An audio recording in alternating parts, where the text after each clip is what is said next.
According to Macdonald-Laurier Institute senior fellow J. Michael Cole, the daily flow of young protesters getting tear-gassed, beaten, fired at, and assailed by anti-riot police and pro-Beijing thugs in Hong Kong streets is sparking a crisis for the Chinese leadership unlike any it has faced since the Tiananmen Square massacre in 1989. What started as a protest against a mainland extradition bill has mutated into a rising act of defiance against the Chinese Communist Party and the one country, two systems formula, which incorporated Hong Kong into the People's Republic of China in 1997. Young activists, and a large swath of society behind them, are now openly challenging Beijing's writ in Hong Kong, taking great personal risks to defend their way of life. Beijing has launched a campaign to discredit the protesters as rioters, even suggesting that some of their actions constitute terrorism, a term the party has normally used to describe resistance in majority Muslim Xinjiang and the 1989 Tiananmen Square protests. China has also signaled that the People's Armed Police, and in the extreme, the People's Liberation Army, garrisoned in Hong Kong, could become involved. Beijing cannot and will not back down, as this could lead to similar appeals by other minorities in China and directly challenge the Communist Party's grip on Chinese society. Unless the protesters back down, Beijing and its proxies in Hong Kong will remain committed to an escalatory policy of repression.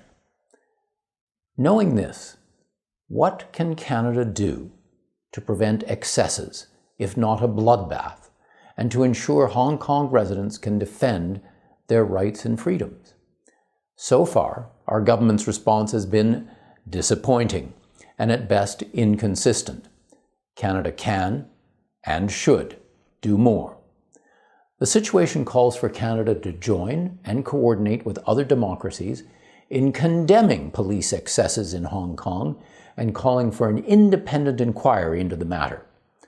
Ottawa should hold Beijing and Hong Kong authorities to account for violating their commitments and responsibilities under the 1984 Sino-British Joint Declaration and Hong Kong's Basic Law.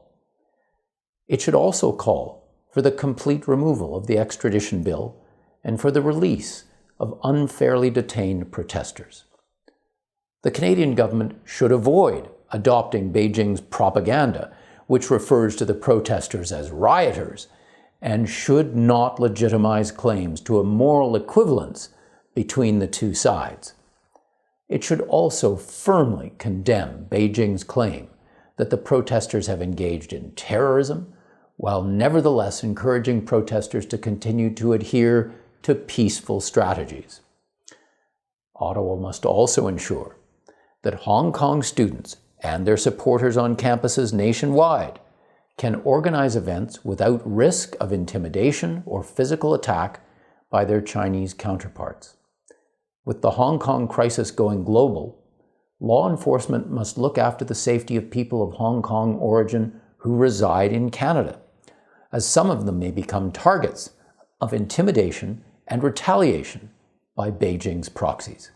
Finally, in concert with other countries, Canada should also be ready to impose targeted sanctions or travel bans against Hong Kong and/or Communist Party officials who are complicit in police brutality against peaceful protesters, especially if a military deployment in Hong Kong were to materialize.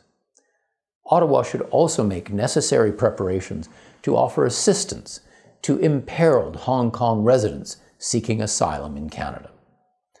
In a coordinated warning to Beijing, Canada must state that a full-scale police or military crackdown in Hong Kong would carry serious consequences for the Communist Party of China.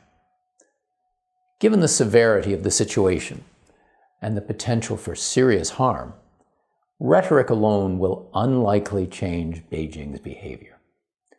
Canada must, along with like-minded allies, be prepared to respond should Beijing decide to act on its authoritarian instincts in Hong Kong. I'm Brian Lee Crowley for the Macdonald-Laurier Institute.